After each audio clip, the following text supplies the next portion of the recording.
Bismillahirrahmanirrahim. Assalamualaikum warahmatullahi wabarakatuh. Assalamualaikum warahmatullahi wabarakatuh. Bismillahirrahmanirrahim. Nahmaduhu wa nusalli ala rasulil karim. Amma ba'd. A'udzu billahi minash shaitonir rajim. Bismillahirrahmanirrahim. Rabbi shrah li sadri wa yassir li amri wahlul 'uqdatam min lisani yafqahu qawli. Wa ma khalaqtul jinna wal insa illa liya'budun.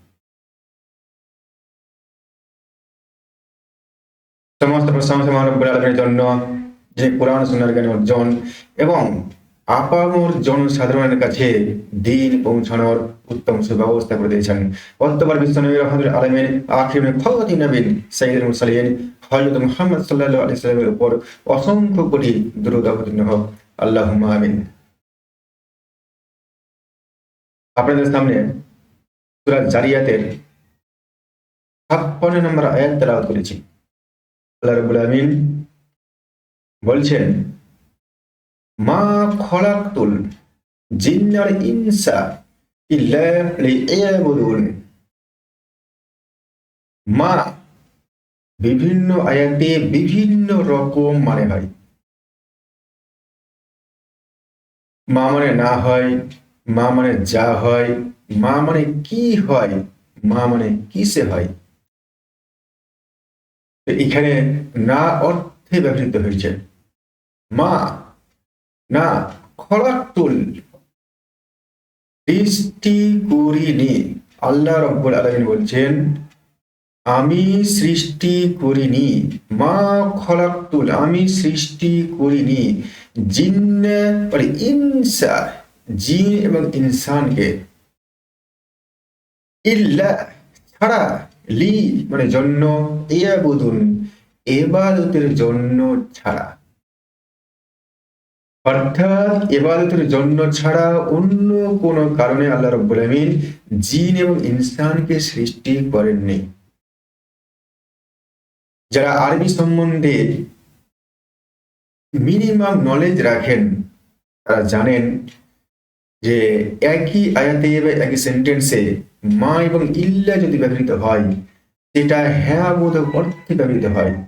অর্থাৎ আল্লাহ রাব্বুল আলামিন বলে দিলেন, মা খলাকতুল জিন্না ওয়াল ইনসা ইল্লা লিয়াবুদুন। জিন এবং ইনসানকে আমি সৃষ্টি করেছি শুধুমাত্র আমার ইবাদত করার জন্য। আজকে আমরা এই আয়াতটা তাফসীর সম্পর্কে জানবো। আল্লাহ রাব্বুল আলামিন প্রথম অংশে বলছেন, খলাকতুল জিন্না ওয়াল ইনসা, জিন এবং ইনসানকে আমি সৃষ্টি করেছি। আল্লাহ রাব্বুল আলামিন জিন এবং ইনসানকে তিনি কিভাবে সৃষ্টি করলেন, অতঃপর তিনি ইবাদত করতে বলছেন। তো প্রথমে আমরা জেনে নিই আল্লাহ রাব্বুল আলামিন কিভাবে জিন এবং ইনসানকে সৃষ্টি করলেন। আল্লাহ রাব্বুল আলামিন বলছেন সূরা আল ইমরান 6 নম্বর আয়াতে, আমি মানুষকে সৃষ্টি করেছি অন্ধকার মাতৃ গর্ভের মধ্যে। তারপর আল্লাহ রাব্বুল আলামিন সূরা বালাদ 4 নম্বর আয়াতে বলছেন, লাকাদ খলাকনা ইনসানা ফি কাবাদ।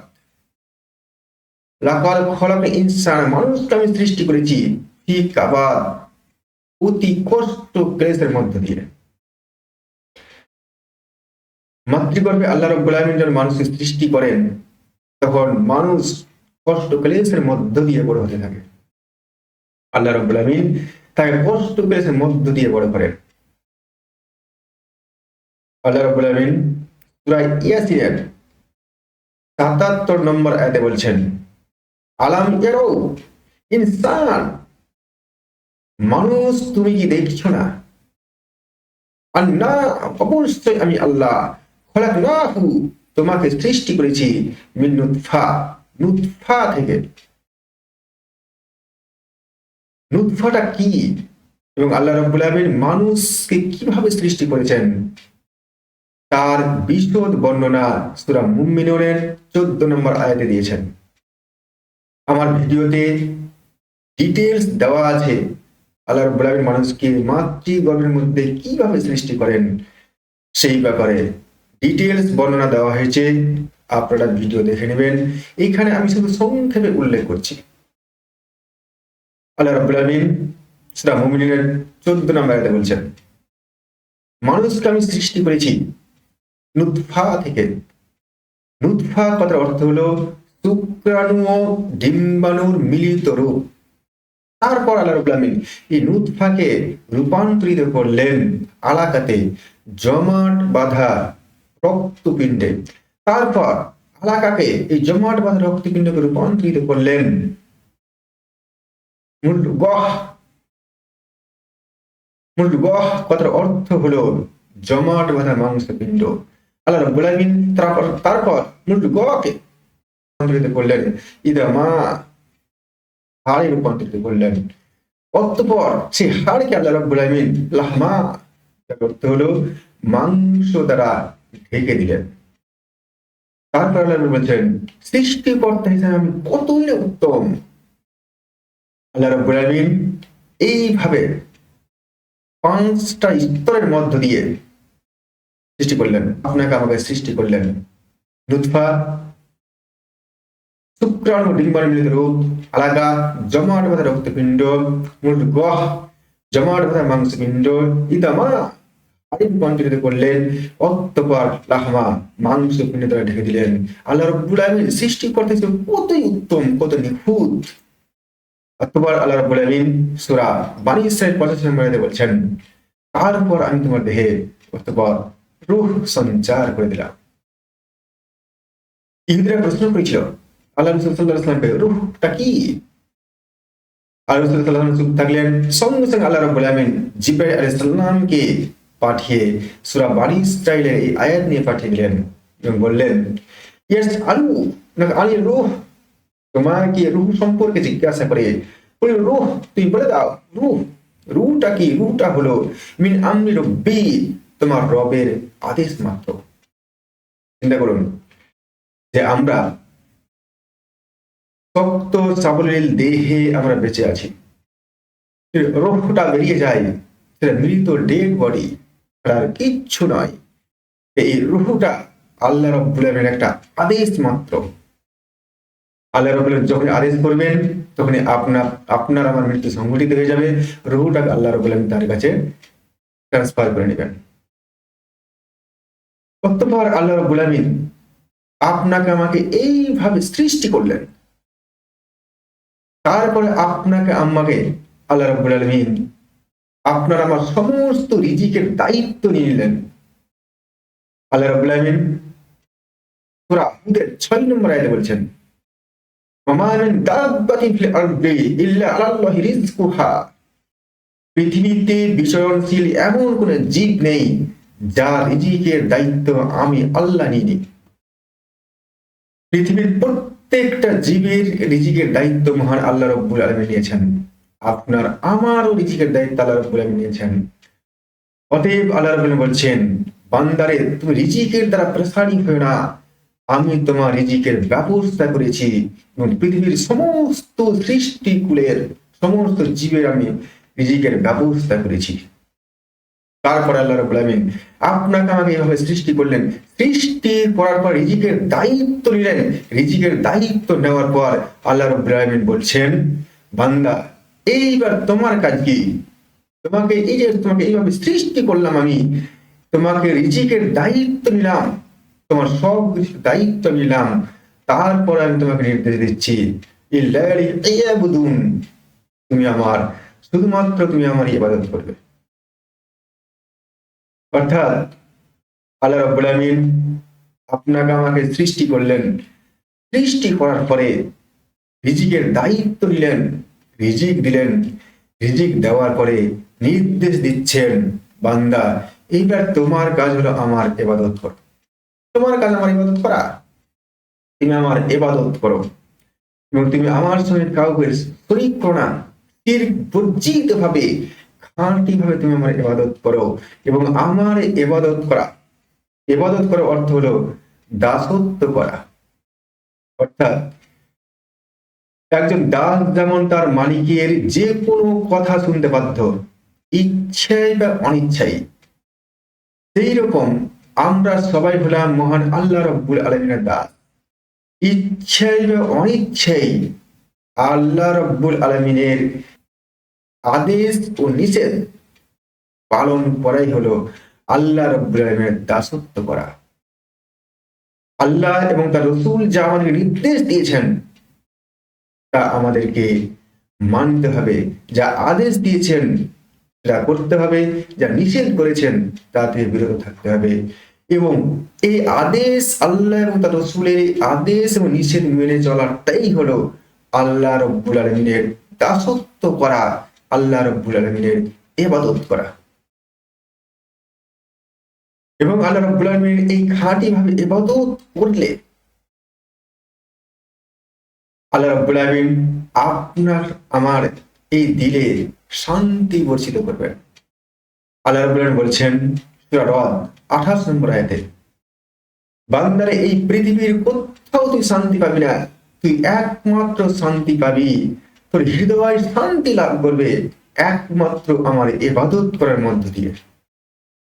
তুই আমার ইবাদত কর, তুই আমার জিকির কর, তোর ইবাদত, তোর দিল, তোর হৃদয় আমি শান্তিতে ভরে দেব। এই কারণে তাকওয়াবান পরহেজগার ব্যক্তিরা যারা আছে তারা শুধুমাত্র আল্লাহর ইবাদতের মধ্যেই শান্তি পায় এবং পৃথিবীর অন্য কোথাও সেই শান্তি নেই। আল্লাহ রাব্বুল আলামিন যে শান্তি তার বান্দাদেরকে দিয়ে থাকেন ইবাদতের মধ্য দিয়ে। আল্লাহ রাব্বুল আলামিনের এই খাঁটি ইবাদত, খাঁটি ভাবে ইবাদত করাই হলো আমাদের একমাত্র কাজ। এবং সর্বোত্তম ইবাদত হলো সঠিক সময়ে নামাজ আদায় করা, নামাজ প্রতিষ্ঠা করা। আল্লাহ রাব্বুল আলামিন আল্লাহ এবং রাসূলের উপর ঈমান আনার পরেই সর্বোত্তম ইবাদত নামাজ পড়া। এবং শরীয়ত সম্মত যে কোনো কাজ আপনি বিসমিল্লাহির রহমানির রহিম বলে শুরু করেন, সেটাই আপনার ইবাদত। ঈমান আনা, কালিমা পড়া, নামাজ, রোজা, হজ, যাকাত, এই ফরজ ইবাদত।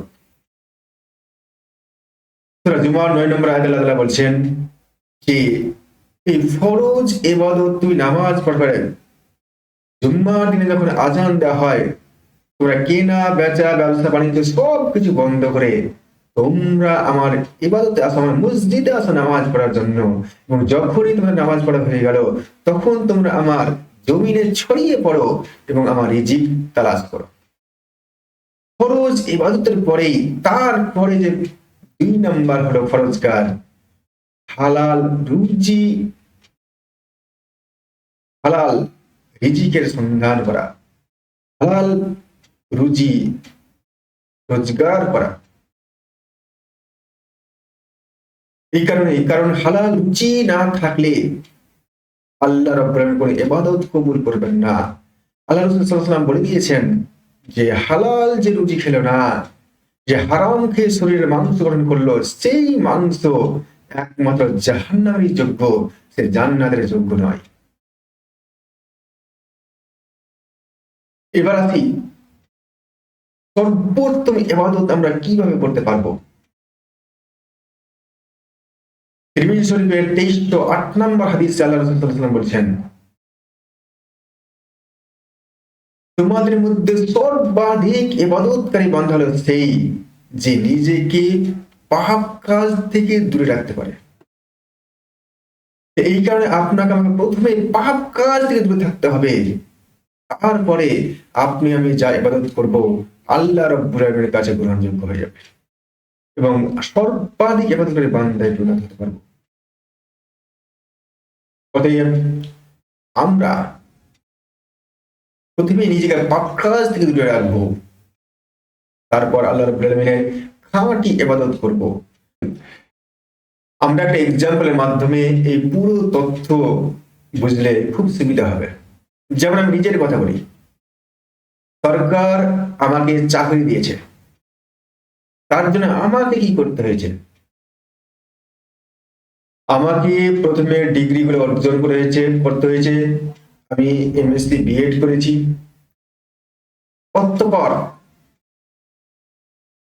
এসএসসি পরীক্ষায় কোয়ালিফাই করেছি, অতঃপর ভাইভা দিয়েছি, ভাইভাতে কোয়ালিফাই করেছি, এমপ্লয়ার র্যাঙ্ক করেছি, তারপর সরকার আমাকে চাকরি দিয়েছে। আমার নিট কোয়ালিফাই করার সার্টিফিকেট ভাইভাতে তারা দেখেছেন এবং আমাকে সিলেক্ট করেছেন।